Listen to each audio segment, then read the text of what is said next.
அருமை தமிழ் சொந்தங்களுக்கு எனது இனிய வணக்கம். அருமை தமிழ் சொந்தங்களே, நான் உங்களுக்கு ஒரு கருத்தை அறிவுறுத்த விரும்புகிறேன்.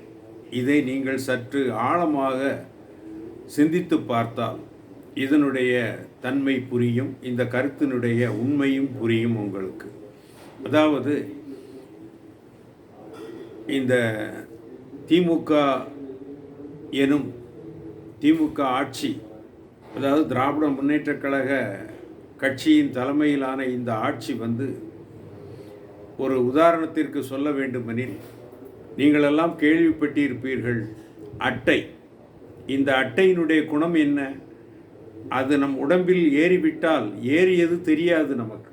ஆனால் அந்த உடலில் இருக்கும் இரத்தத்தை உறிஞ்சி அது முழுவதுமாக இனி அதற்கு இடமில்லை என்று சொல்லும் வரை அது உரியும் நம் உடலில் இருந்து. அதே போல்தான் கிராமங்களில் மட்டுமல்ல, எல்லா இடமும் பார்க்கலாம். நீங்கள் புழுவுனி என்று சொல்வார்கள்.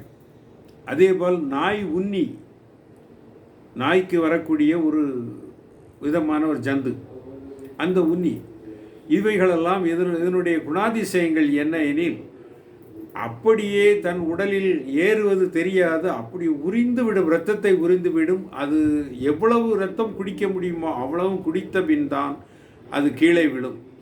அது போன்ற ஒரு கட்சி தான் தமிழகத்தில் இருக்கிறது என்று சொன்னால், கிட்டத்தட்ட 70 ஆண்டு கால வரலாற்றை 70 ஆண்டு காலமாக தமிழகத்தை அட்டை போல் உரிந்து கொண்டிருப்பது இந்த திமுக என்பதை மறந்து விடாதீர்கள்.